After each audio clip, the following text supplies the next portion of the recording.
দেখো স্কুটিটা অন করছি।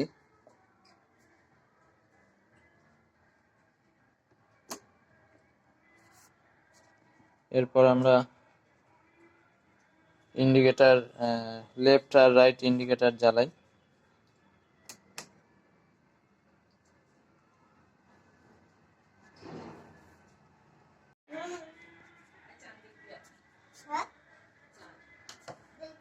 তোমরা দেখতে পাচ্ছ স্কুটিটা খোলা রয়েছে, কিন্তু ইন্ডিকেটরটা জ্বলছে না। আমি চেক করছিলাম ইন্ডিকেটরের, দেখো এই হলো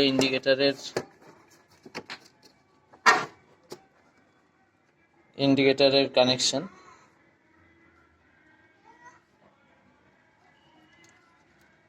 ইন্ডিকেটরের কানেকশন আমাদের এসছে এই রিলেটার মাধ্যমে।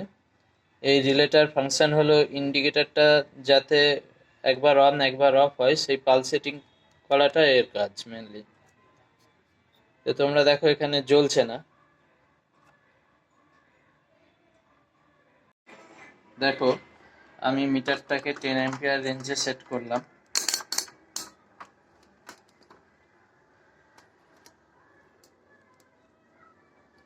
এই রিলের থেকে সকেটটা খুলে ফেললাম।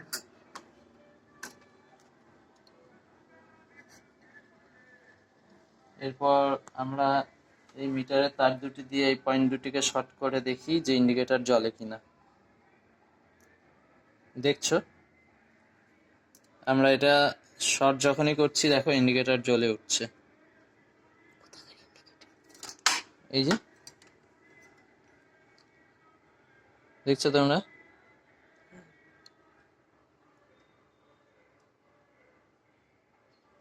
অর্থাৎ আমার শর্ট করার সাথে সাথে কিন্তু ইন্ডিকেটর কাজ করছে, অর্থাৎ ইন্ডিকেটর আমার ওকেই আছে। এই রিলেটার মধ্যে লাগানোর পর কিন্তু আর আমরা দেখছি কোনটা কাজ করছে না, অর্থাৎ সমস্যা কিন্তু আমাদের এই পালসেটিং রিলেটার মধ্যেই রয়েছে। রিলেটাকে আমরা খুলে দেখি।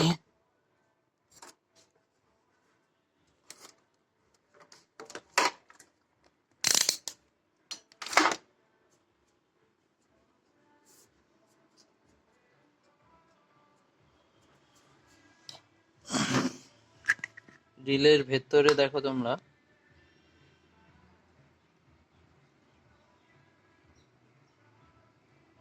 একটি কয়েল, এখানে অ্যাকচুয়ালি দুটো কয়েল রয়েছে। এই কয়েলটা কাজ করছে বোঝাও যাচ্ছিল, কারণ কয়েলটা হালকা হালকা গরমও লাগছে। আমার এইটুকু যে কাজ করেছে তাতেই হালকা হালকা গরম হয়েছে।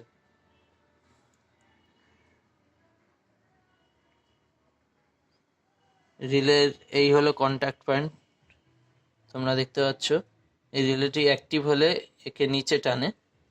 এই দেখো এটা ফাঁক হচ্ছে, একটা ডিস্টেন্স তৈরি হচ্ছে, আসছে। এটা যখন একবার কন্ট্যাক্ট হচ্ছে, একবার রিলে অ্যাক্টিভ হলে ডিসকানেক্ট হচ্ছে, এইভাবে এটা পালসেটিং করছে।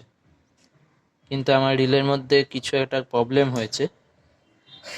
আমি এটা দেখে নিই কি প্রবলেম হয়েছে, তারপর তোমাদের সাথে শেয়ার করব। এই যে কন্ট্যাক্ট পয়েন্টটা দেখতে পাচ্ছ এখানে, এই রিলেটা একবার অন, এই দেখো একবার অন একবার অফ এরকম হতে থাকে। দেখতে পাচ্ছ একটা ফাঁক তৈরি হচ্ছে আমি যখন এটাকে চাপ দিচ্ছি। এই কন্ট্যাক্ট পয়েন্টের মধ্যে যদি সালফার অ্যাকুমুলেট করে, ধুলো ময়লা ইত্যাদির জন্য যদি কন্ট্যাক্টের সমস্যা হয়, তাহলেও আমার এই প্রবলেমটা আসবে। কিন্তু এখানে আমি চেক করে দেখেছি, আমার মিটারকে আমি যদি কন্টিনিউটি রেঞ্জে রাখি,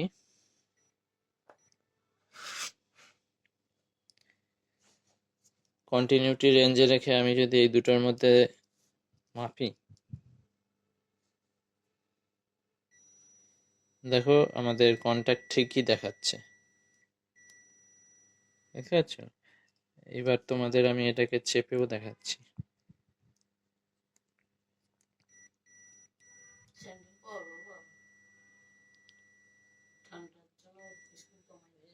দেখো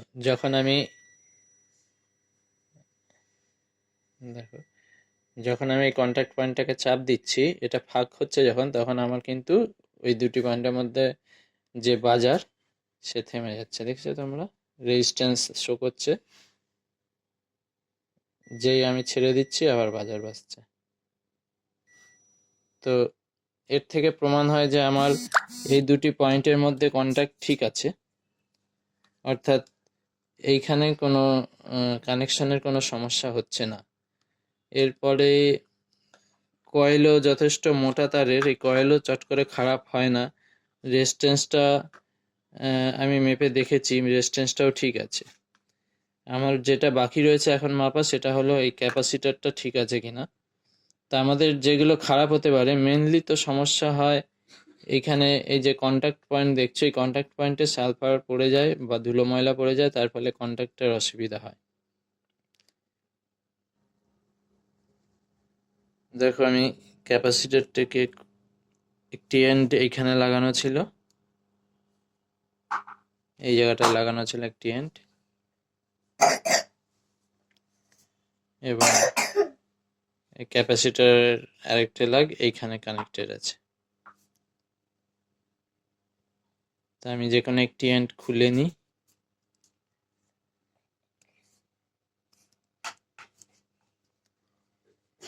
মিটারকে আমি বাজার রেঞ্জেই রেখে মাপতে পারবো।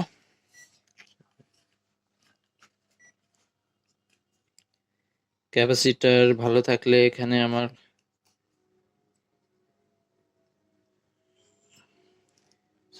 আমি ক্যাপাসিটার রেঞ্জেই দিয়ে দিলাম। এই ক্যাপাসিটারের ভ্যালু তোমরা দেখো, লেখা রয়েছে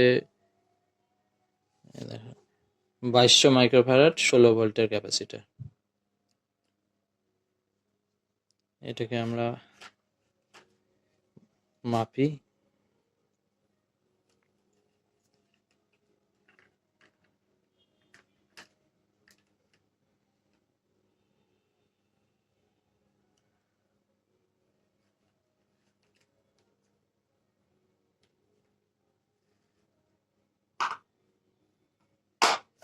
দেখো ক্যাপাসিটি আসছে মাত্র 500 কি 600 ন্যানোফ্যারাডের মতো। বাজারে দিয়ে একবার টেস্ট করে দেখি।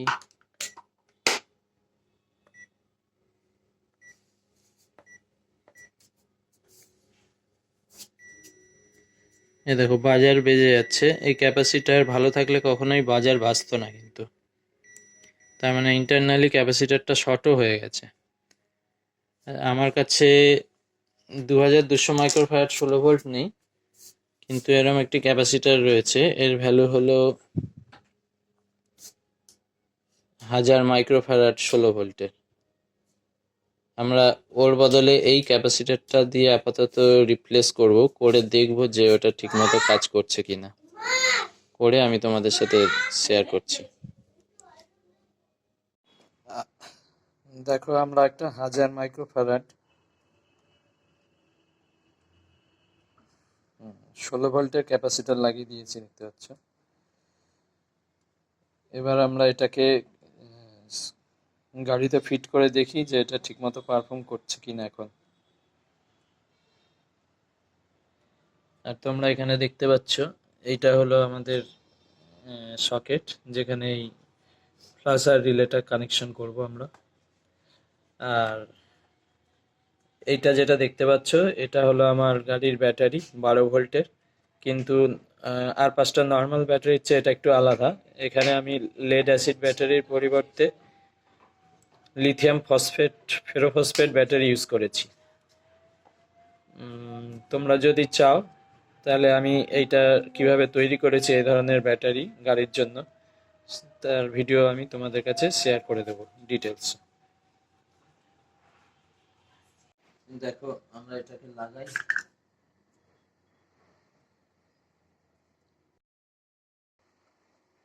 এটা আমরা কভার এখনো লাগাইনি, একবার টেস্ট করে নিই, তারপর আমরা কভার লাগিয়ে এখানে ফাইনাল ফিট করে দেবো। এই জায়গায় ওটা লাগানো থাকে।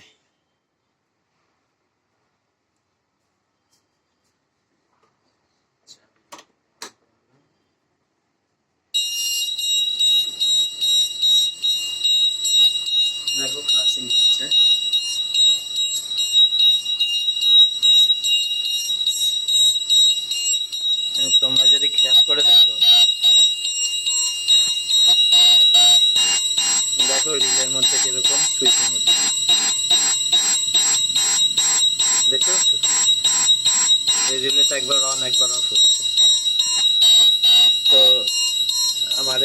জিনিসটা ঠিক হয়ে গেছে, এবার আমি ওটাকে কভার আপ করে ফিট করব।